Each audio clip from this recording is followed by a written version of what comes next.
Welcome to Nonprofit Nerd Impact Unleashed, where conversations are designed for nonprofit leaders by nonprofit leaders to inspire, educate, and motivate.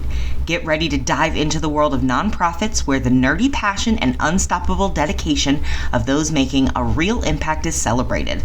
Together with your host, Jarrett Ransom, the inspiring stories, tactical insights, and game-changing strategies of nonprofit leaders will be explored. Join us for real talk with real people. Jarrett and her guests unravel the mysteries of successful fundraising, uncover the secrets of effective advocacy, and nerd out over innovative approaches to solving social challenges. Nonprofit Nerd Impact Unleashed is your go-to podcast for no-nonsense discussions with real-life superheroes of the nonprofit sector. Get ready to unleash your inner nerdiness and discover or rediscover how to change the world together. Now let's dive in and embrace the power of our nerdy side. Hey, and welcome back to the podcast. I am excited to introduce today's guest, Sarah Angello with Daffodil.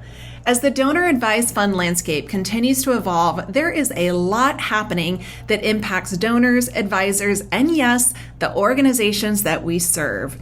Sarah shares some practical steps that you can take to better prepare for DAF donor conversations, along with some truly amazing resources and sources of information that you'll definitely want to check out.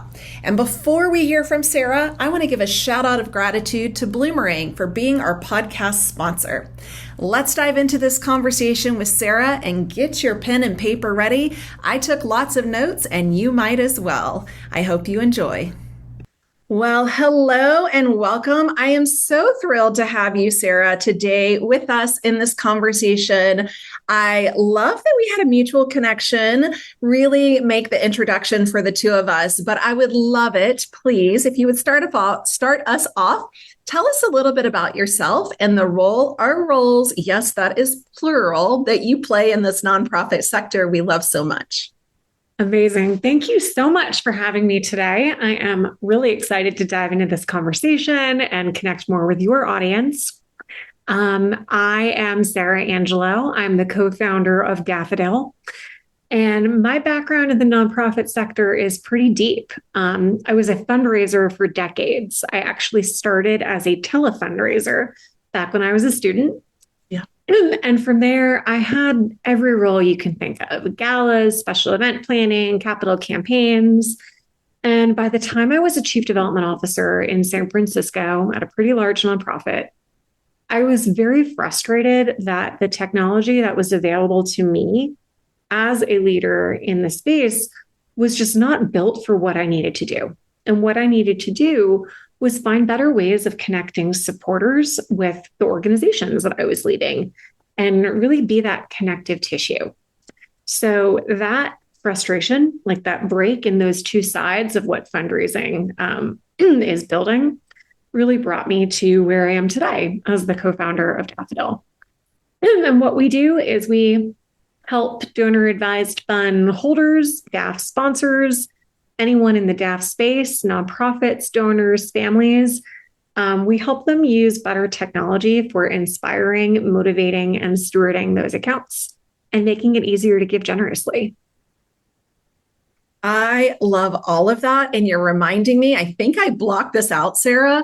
I did some calling as well for my freshman year. I had no idea really what I was doing. This was well before I got into the sector. So I really appreciate that that's a part of your origin story. Oh, yes. You know, there's so much to that. But I really appreciate the lens in which you bring to this conversation. And donor advised funds is a very growing, it's a growing philanthropic revenue stream. Mm-hmm. There's a DAF day now that happens in October. There's so many things going around.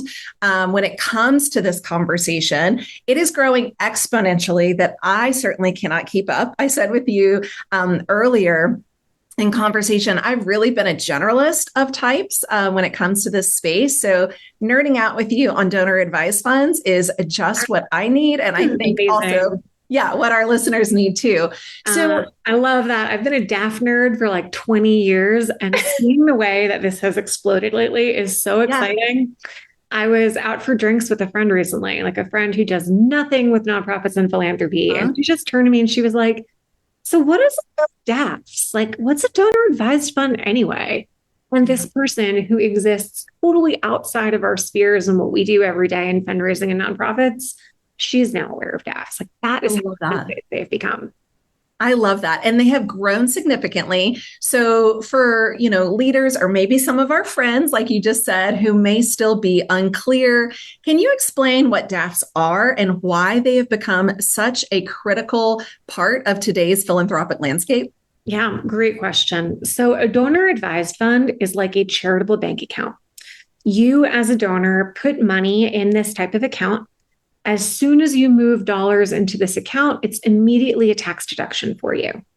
And then, like a savings account or like another type of bank account you might have, you can make donations out of that account on your own timeline. But any money in that account is permanently restricted for a charitable purpose. So you can only make distributions and donations out to nonprofit organizations. You can never take the money back. You can never buy a pair of shoes or a house. It's always for charity. So if you put, say, $10,000 in a donor advised fund, you get a tax deduction immediately for that $10,000 right when you do it. Yeah. And then you can distribute that $10,000 on your own timeline to the organizations you want to support. You can invest that $10,000. You can keep adding to it. And those dollars are always ultimately destined to go to charities. That is so important. And I shared with you, I don't have a DAF. That is on my goal for this year, is to set one up. So I'm also curious as we talk about this, Sarah. I think that some of the challenges, I know I face some of these challenges being a practitioner in this space, is really, knowing that donor relationships in this space can look different than maybe some traditional contributions. That's my experience. Maybe you have a different experience, but I'm curious if you can share with us, how should we nonprofit leaders, how should we be thinking about, particularly cultivating and stewarding the relationships with donors who give through their DAF as opposed to the traditional contributions? What should we be thinking about? So I love this question because when I first started learning about donor advised funds, they didn't make any sense to me. And that's because for me, I know so many amazing organizations. And if I suddenly had 20 grand to donate, I know exactly what I would do with it. It didn't even make sense to me that you would want to put money aside and then over time make your grants or execute a strategy or build a strategy. So what's really helpful when you're thinking about cultivating and supporting and working with donors that use a DAF is kind of put yourself in their shoes and understanding the motivations for why a donor uses a DAF in the first place. So there are a lot of really good reasons to use a DAF. One is it just helps you stay on top of your giving. You can fund a DAF at the top of a year or even every couple years with what your charitable goals are. They can help you stay on top of a budget that you want to fund. There are some tax reasons for why you want to move dollars in at one point and then give over time. There are a lot of great reasons for why a donor might be using a donor advised fund. They can also be a great way to get different generations involved in giving and make giving more of a family project. So learning why your donor is using a DAF is a really great part of understanding this stewardship angle, because it's a really smart move. It usually shows you that your donor is a strategic person and they care about impact, they care about planning. It gives you a little bit more insight into what motivates them versus someone who's just using a credit card when they're making a donation checkout. A DAF is a great signal that the donor cares about strategic giving and impact. I find that very motivational when I think about how to steward these type of supporters. I think you just put this in a soundbite that I wish I had when I started my career 20 plus years ago, but definitely like 10 plus years ago. And so now I want to ask you for some practical steps. So I'm sure there's professionals listening right now and they're going, okay, it's starting to click, Sarah. Thank you so much. And now they want to better position themselves and their organizations for this DAF growth, right? So can you share with us some practical steps that we should be taking away from the conversation and ensuring, right, that we are positioned to engage these DAF donors effectively? And really what I'm holding on to, as you mentioned, like their strategic investment. Yeah. I'm assuming these are savvy donors, right? And so we have to be prepared. Maybe we haven't taken the steps to really, steward these donors in the best savvy way that they want. So what would be some of those practical steps you would share with us? Yeah, that's a fantastic question. So for nonprofit professionals that are starting to realize that donor advised funds, these are not a trend. This is not some flash in the pan moment for giving. I don't know if you remember 10 years ago, like everything was place-based philanthropy, but like that was like the trend of the moment. Donor advised funds are not a trend. I was reading something the other day that 1 in every $4 that was donated last year went to or through a donor advised fund. Like that's massive. There's over 400 billion that we estimate are in donor advised funds right now. That's amazing. It's a huge space that really deserves time, attention, and expertise. There should be at least one person at every organization that's like your internal expert on DAFs. Yeah. So one, start learning more. At Daffodil, we're partners with Daylight. Daylight is a great organization for learning and deepening expertise around philanthropy. They just released a completely free certification about donor advised funds, at least for the month of August in 2026. It's free. Don't know what will happen in the future to future listeners of this podcast, but it is a great resource of really wrapping your head about DAFs, what they mean, what it means to accept them, how to learn more about different types of DAF sponsors, all the language that you need. That's part of it. So the first step, get educated. Then for the second part of what I think nonprofit leaders need to do, this is very, very tactical.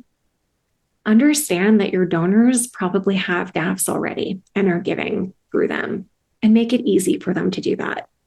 Put your EIN everywhere you can put an EIN.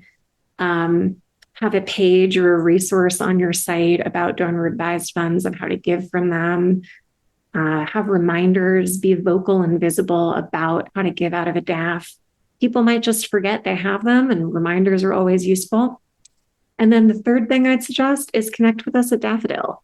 For nonprofits in the US and fiscally sponsored organizations, you can just claim your profile with us, and that makes it easier for DAF holders and their advisors to find you and fund you. And there's no cost for nonprofits to be part of our network. So that's one way that you can get in and really get involved in the space. I love these practical tips. You gave us like very clear steps on what to take. And yes, shout out to Meg Bell with Daylight. She's actually, Sarah, on this podcast season as well. So for those of you listening and you want to know more about what Sarah was just talking about, go back and listen to Meg. And yes, check out the DAF 500. I will admit I signed up for it, Sarah, because as I confessed, right, like this is an area I need to educate myself on. So thank you for those practical steps. You gave us some things that we need to do. And as giving is evolving, you mentioned this, right? And especially as younger generations are engaging with philanthropy differently, which I also love, this multi-generational giving plan. I'm curious how DAFs, right, how these donor advised funds are changing the way that individuals and families approach charitable giving. And also if you have any idea of really what we nonprofit leaders should be paying attention to. That's kind of a loaded question. There's a lot in there, but I see this evolution happening. I see this multi-generation happening. You mentioned it, right? Like it is here to stay. I think we're going to see more of it. Plus this tsunami of wealth transfer that we've been talking about. So what should we be paying attention to right now? That tsunami of wealth is a huge thing to pay attention to. Some experts are estimating that $18 trillion is going to be flowing to charities through the Great Wealth Transfer. And like, just to put that in context, in all of the United States, every single year, philanthropy is about 600 billion.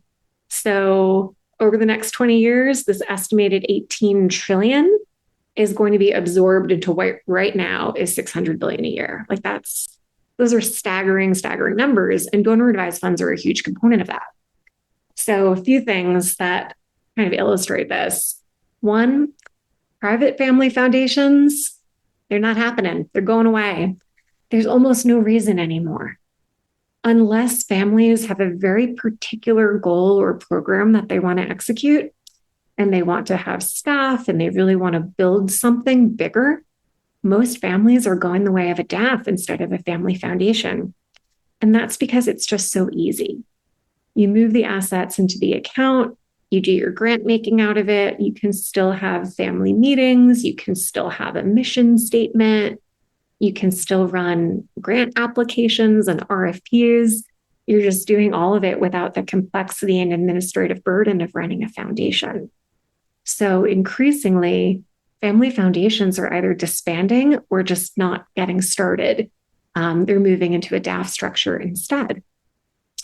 And as multiple generations get involved in family giving, there's increasingly a focus on impact. There's less of a focus on things like big logos and big shiny recognition opportunities and galas and these tactics that older supporters and the baby boomer and older generation was motivated by. I like to talk about how Gen X are now entering their 60s, and their expectations for organizations that they support are very different. They're looking for transparency, they're looking for impact, they're looking for regular communication. And that's really not solved by an annual report, right? It's solved by more frequent, more visible communication and impact transparency. So that's something that I work on every day, how to put better, visible, more ongoing visibility around giving into those transactions, because multi-generational families and younger donors are really looking for that. Yeah. And, no one likes to compare philanthropy and giving to Amazon and grocery shopping, but you look at those experiences of what happens when you buy something online. You get repeated engagement. You see more. There are updates. There are engagements. There's a whole social media component. And increasingly, supporters are looking for more engagement around giving and less transaction. And that's something that we need to solve for younger generations as they get involved in philanthropy. Wow, you've given me a lot to think about. And I see that too, like really the behavior around sales and consumer practices and consumer psychology, right? And how that is starting to leak into our sector. And maybe not leak, Sarah, like maybe it's been here and I have just really not really seen it or acknowledged it, but I'm seeing it more and more. So I appreciate you saying that. I have learned so much from this conversation. For instance, the family foundation's decreasing. It makes sense that that's happening. I hadn't even put, an inkling of thought into that. And so I know that I'm scheduled to meet with you again to talk about just maybe opening up my donor advised fund. But if you would tell us how people can learn more about you and Daffodil, how do we connect? How do we have these conversations with you? How do we claim, our organization, all of that? Where do you want us to go? What's the best way to connect with you and Daffodil? Well, first, I am so excited about our conversation. I feel that every nonprofit leader should have a donor advised fund. It doesn't matter if you're making gifts that are special for you, but not, Mackenzie Scott level. They show you the experience of what your DAF supporters are going through, and you can better understand, like you said, that behavior. So I absolutely encourage, anyone who's in the space, consider opening your own and exploring what that looks like. If you're curious about that, we would love to help you at Daffodil. You can learn more at getdaffodil.com. or find me on LinkedIn. I'm Sarah Angello. There are 2 L's in Angelo, and you can always find me talking about DAFs and various things about philanthropy and sharing the occasional photo of my dog, all of that on LinkedIn. The DAF nerd. I love it. Okay. One final takeaway, Sarah. If there's anything that you want to leave our leaders that are listening to this right now, what is it that you want them to know? When it comes to donor advised funds, lean in, learn more. And this isn't a trend or something that you can ignore. We're talking about $400 billion and growing in dollars for charity. And it's really important to be part of the conversation and part of the space. There's tons of resources to help you. And it's a great time to be educating yourself and the rest of your team about DAFs. Thank you. Thank you. I know we could talk for hours. I would want to. There's so much more still for me to learn, but thank you, Sarah, because you have shared some fantastic insights. I know I'm walking away smarter about DAFs, and I appreciate that. Thanks for all that you do, and thanks for your time in this conversation. Absolutely. My pleasure. Thank you so much for having me, and I appreciate the chance to chat about all things DAF.